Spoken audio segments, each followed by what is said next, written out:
శ్రీశైలంలో వెలిసిన మల్లికార్జున స్వామి గురించి తెలిపే కథ.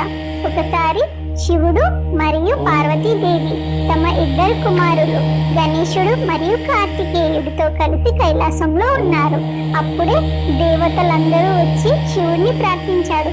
ప్రభు, మాకు రక్షణ కావాలి, యజ్ఞాలు నాశనం అవుతున్నాయి, రాక్షసులు ఎక్కువైపోయారు. శివుడు పార్వతి ఇద్దరు తన కుమారులను పిలిచి, నాయన, ఈ లోకానికి రక్షకుడిగా ఎవరు నిలుస్తారు అని అడిగారు. అప్పుడు నేను అని చెప్పి ఇద్దరు అన్నారు. అప్పుడు మీ ఇద్దరు కాదు, మీ ఇద్దరికి నేను ఒక పరీక్ష పెడతాను.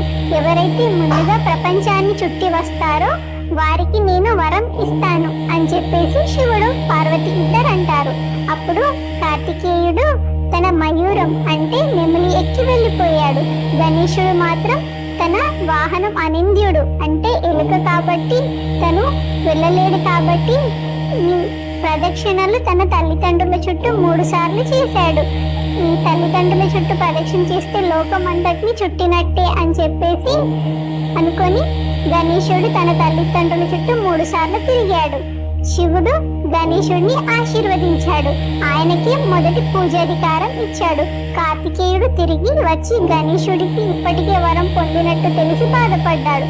తల్లిదండ్రులు తనకు న్యాయం చేయలేదు అనుకొని దక్షిణ దిశగా వెళ్ళి క్రౌంచ పర్వతం అంటే అది శ్రీశైలంలో ఉంది, అక్కడికి వెళ్ళి ఆ పర్వతం మీద తపస్సు చేయడం మొదలు పెట్టాడు. తన కుమారుడు కోపంగా దూరం అవ్వడం చూసి శివుడు పార్వతి ఇద్దరు అక్కడికి వెళ్ళారు. నాయన, ఇంటికి వచ్చే పద అని చెప్పేసి. అప్పుడు కుమారస్వామి, నేను రాను, మీరు కూడా నాతో పాటు ఇక్కడే ఉండిపోండి అని చెప్పేసి అన్నారు. అప్పటి నుంచి అక్కడ శివుడు మల్లికార్జున స్వామిగా, పార్వతీదేవి బ్రహ్మరాంబికాదేవిగా కుమారస్వామితో పాటు అక్కడ ఉండిపోయారు. మల్లిక అంటే జాస్మిన్ పువ్వు అంటే పార్వతీదేవి ప్రతీక. అర్జునుడు అంటే శివుడు, శక్తియుక్త శివుడు అని. రెండు కలిపి మల్లికార్జునుడు అంటే మల్లికార్జున అనే పేరుకి అర్థం.